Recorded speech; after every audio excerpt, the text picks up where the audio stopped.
I'm Francine, bringing you more reviews, recaps, and rants on all your favorite K-dramas.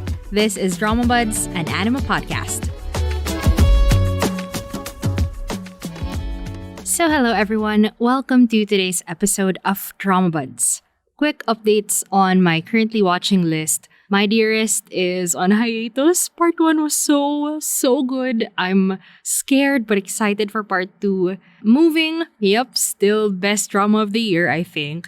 Unless, My Dearest puts up a fight. Mask Girl, I'm kind of stuck on episode 5, but I'll finish that someday. I'll get to it. It's fine. I'm in no rush. And I am really struggling with A Time Called You. Disclaimers, have not watched the original and I have a lot of reasons to want to like it. I wanted to like it, but there's just something off about it and I don't want to say anything. Just that's my current opinion on it. As of now, I'm on episode 3. I just finished episode 3 and I know I want to finish until episode 4. Episode 4, I'll have to make a decision. But yeah, for now, I don't feel good about it. And I'm thinking about why it's so hard for me to drop a drama, even if I already find myself on my phone all the time. Or even worse, like what I'm doing with A Time Called You, I'm actively criticizing it while I'm watching. Which is something that, of course, comes with having a podcast and, wanting to have thoughts while you're watching. But also, I feel that urge to criticize the things that are off about it because I can't quite place why I'm not liking it. So for today's episode, I thought maybe instead of talking about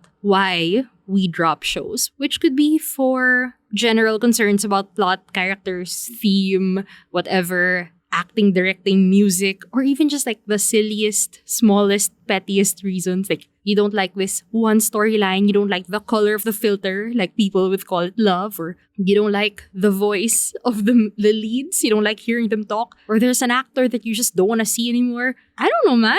There's so many reasons to drop. I think it's more interesting to discuss why we don't. Why we hold on to something, even if we're not enjoying it, or it feels like a chore, which is the worst feeling. That was me with King the Land. That's why I ended up dropping it at episode 11 or something, because I thought, I don't really want to put myself through this. It's not bad, but I don't need to put myself through this anymore. See, the usage of the phrase, put myself through something, that's a bad sign. And on another note, subtopic, or the next topic of today's episode, I was looking at my drama tracker this year and I realized out of maybe 19 dramas that I've watched, just a pretty bad number for me, only 6 of those were completed dramas. So most of the shows that I watched this year were ongoing shows that I, kept up with week after week. And I don't know, that makes me feel like maybe I have exhausted the catalog of all the dramas out there. Maybe I've already found everything that's for me and everything else isn't, which is definitely not true. I'm sure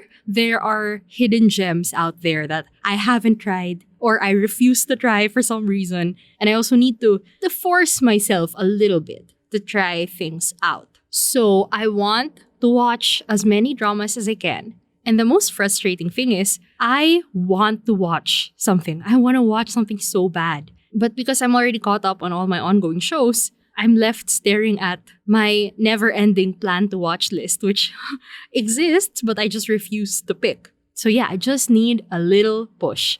And that's why I want to ask for recommendations from people. Maybe I've just been so stuck in the dramas that I've watched before, or maybe I've formed my opinions on certain dramas, and that's why I feel like, do I need to watch that when I know what other people have said about it? So that's my first impressions challenge. I want to try as many dramas as I can. So now that you know all the reasons why I stubbornly hold on to dramas instead of dropping them, let's do a first impressions challenge, because I feel like I've been dropping too many things. I haven't watched any completed drama in months, and now I'm suddenly feeling the urge to. Also because I spend most of my days just waiting for the next ongoing episodes to come out, and I want to watch something. I'm so frustrated that I got out of my slump when I should be studying, I should be doing something with my life, and instead, now's the time to start watching K-dramas religiously again. Because we're so good at prioritizing, right? Am I right? Yeah. So, just to remind you, wanna watch more completed dramas? I'll watch anything. I'm serious. I'll watch anything except for my no-nos. It's up to me what I decide my no-nos are because I don't know them yet. But for the most part, I want to try as many recommendations as possible. Any genre, any year. I prefer older dramas actually because I feel like there are so many classics that I don't know where to start, or even hidden gems from the past few years because there are a lot that I just haven't tried. I'm being open-minded. Okay, this is me telling you this is your chance to make me watch something awful. To make me suffer, whether it's because the show is miserable or because the show is awful. I will at least give everything a fair shot. I think it's fair to give everything maybe 4 hours. 4 hours of my time. Usually, in my first impressions episodes, right? The formal ones, the full ones, I would watch maybe half of the show. It gives you, a pretty good picture of what's gonna happen, and it's good for those full episode reviews. But I don't have 8 hours for a 16-episode drama. I don't even have 6 hours for a 12-episode drama. I think 4 hours is fair. I mean, I'm serious. I want to watch so many things. 4 hours, if you're unable to, get me hooked within the first 1/4 of a drama or 1/3 of a drama, I think it's fair to say, okay, not for me, let's move on. Unless, like when you're recommending to me, you specify that, hey, you gotta hold on until episode 5. Give it a chance until episode 6. I promise you, it gets better by episode 7.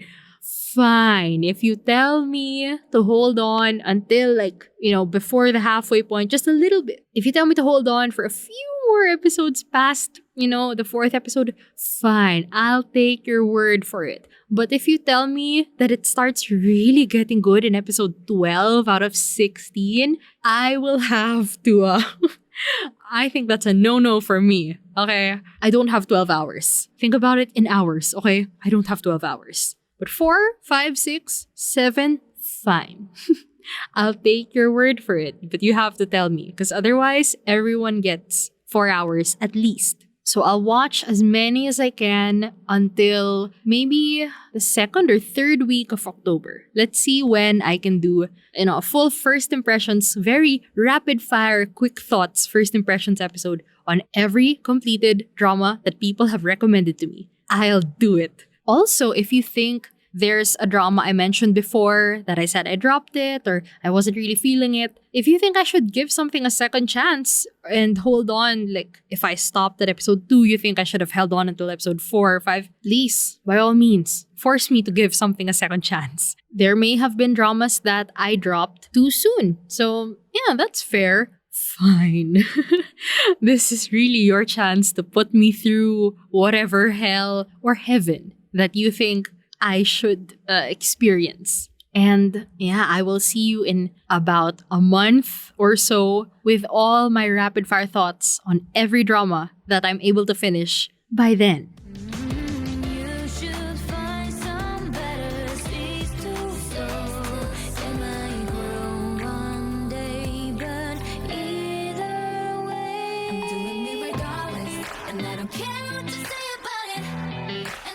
So that's it for me today. I'm super excited for this challenge. I'm so excited for whatever people want to recommend to me. Currently on my list, I went through all of my on hold dramas and all the things that I think I dropped a little too soon. Currently on my list, we have Life on Mars. So that's on Disney Plus. I can finally watch that. Delightfully Deceitful. I watched one episode when it was ongoing, never got to continue it. Matrimonial Chaos, I tried maybe 2 years ago. And, well, I think I'll be able to appreciate that cast more now. What else? The Guest, I only tried one episode. Okay, I'm in the mood for horror or something. And Salon, Nabi. I think I got to episode 3 or something, but I completely forgot. And I wasn't in the mood. So it's been a while since I had a nice slice of life moment. Maybe I'll enjoy that now. But once again, I want the list to keep growing. Please, please force me to watch something. You can send me your recommendations through... There's a question box below for people listening on Spotify. You can send it to me on Twitter, on email, on the Discord. Yeah, you can find me in many places. But please add to my list. And also, I can't ask 2 questions on Spotify. So you have to send it to me through other ways and I'll read it out in another episode. But I want to ask, why do you feel like sometimes you can't drop something you're watching? Maybe you thought of something else aside from the ones that I named, because those are the reasons that I've seen or the ones that I've personally experienced. But yeah, I'm looking forward to reading all your recommendations, watching them, and trying. No promises if I'll finish all of them, but at the very least, I gave everything a solid shot with as much open-mindedness as I can muster. I am being as open-minded as possible here. I'm super excited. That's it for me today. Thank you so much for listening, and I will see you soon.